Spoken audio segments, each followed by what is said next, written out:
Halo, selamat pagi, salam sejahtera untuk kita semuanya. Khususnya buat anak-anak yang ada di rumah, salam sejahtera ya. Semoga anak-anak semua dalam keadaan yang baik-baik saja dan tetap semangat untuk mengikuti pembelajaran secara daring ini.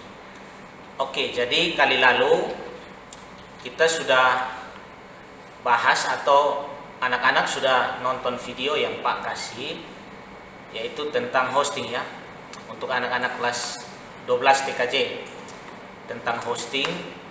Sebenarnya materi pokoknya tentang control panel hosting, tapi di video yang pertama itu Pak kasih perkenalan tentang hosting dulu.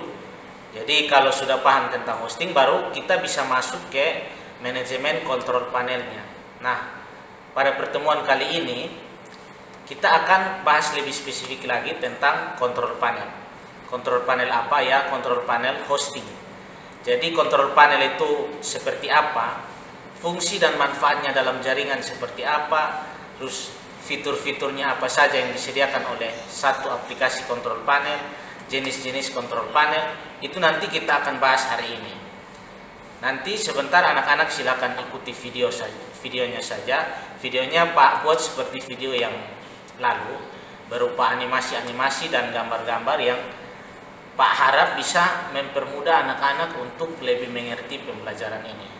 Oke, jadi silakan simak saja video pembelajaran ini. Jangan lupa jika ada pertanyaan, langsung saja chat ke Pak atau bisa komentar di video ini. Oke, silakan simak ya.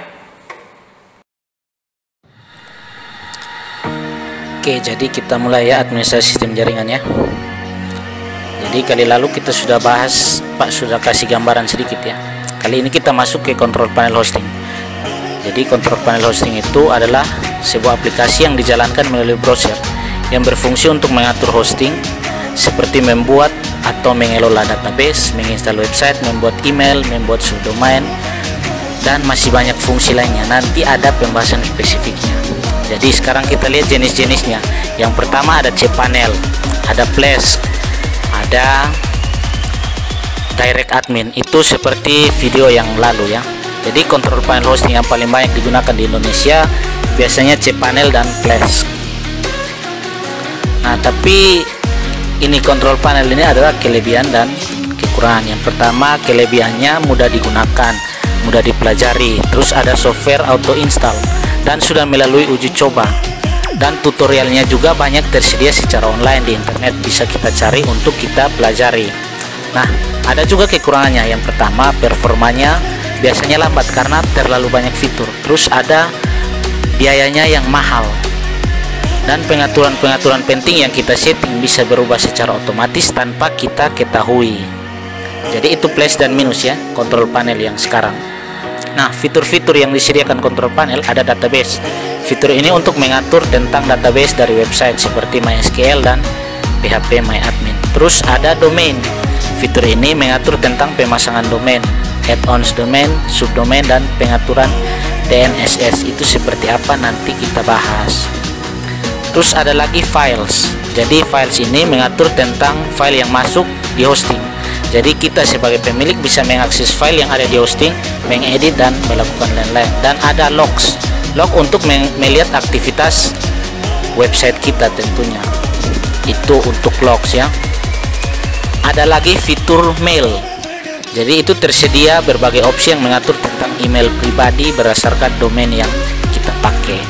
Dan yang paling penting ada software. Jadi software ini merupakan script-script yang digunakan untuk menginstal website kita secara otomatis ya. Oke, jadi kita masuk lagi ke control panel yang berbasis open source atau free. Yang pertama ada cPanel. Jadi cPanel ini yang paling umum ya, adalah control panel yang berbasis Unix atau Linux. Antarmuka grafisnya membantu untuk mengelola website beserta akun hosting dengan sangat cepat dan mudah, seperti membuat database, membuat akun email, responder, atau mengelola file yang ada di website. Nah, cPanel ini juga ada fitur-fitur seperti pengelolaan file. Terus ada pengelolaan database. Terus ada lagi pengelolaan email. Itu fitur-fitur cPanel. Nanti spesifiknya kita bahas di pertemuan selanjutnya lebih detail ya, dan kita praktek langsung. Yang kedua ada Flash. Flash ini sama seperti cPanel tapi beda vendor ya. Flash memungkinkan kita untuk mengelola akun hosting melalui antarmuka berbasis web. Flash juga memungkinkan untuk mengontrol ribuan mesin virtual host dalam satu mesin ya. Jadi bisa banyak website yang diatur Flash. Fitur-fitur juga sama rata-rata seperti cPanel, seperti membuat akun FTP, menambahkan domain dan subdomain, terus melakukan restore dan backup data di website kita. Fitur lainnya rata-rata sama dengan cPanel ya. Oke, nah ini penjelasan singkat mengenai hosting. Nanti Pak akan jelaskan ulang ya lewat video berikut, jadi tetap simak.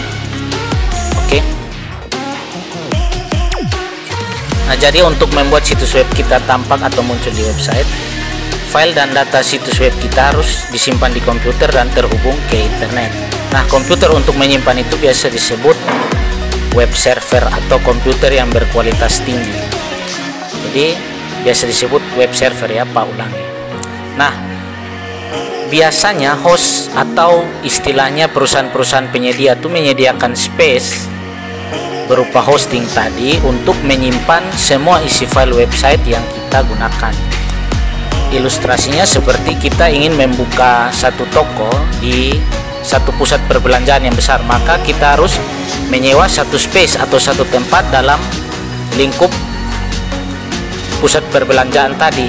Nah, hosting pun seperti itu. Ketika kita ingin mengonlinekan web kita harus menyewa satu space dalam internet yang disediakan oleh penyedia hosting.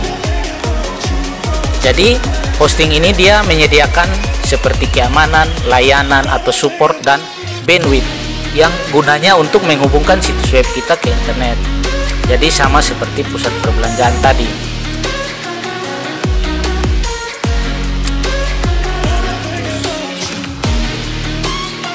Nah, untuk menyimpan data atau file-file dalam website kita biasanya atau seringkali orang-orang yang ingin membuat website mereka akan menyewa hosting. Hosting akan menyediakan atau menyewakan space dalam web server. Tujuannya untuk user-user atau pengguna menyimpan file dan data-data mereka di web server agar bisa diakses oleh orang lain.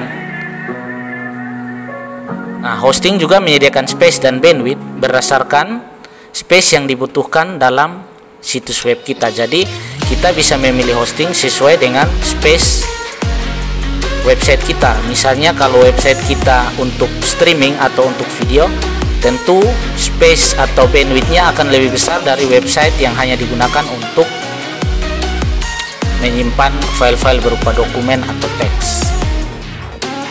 Oke.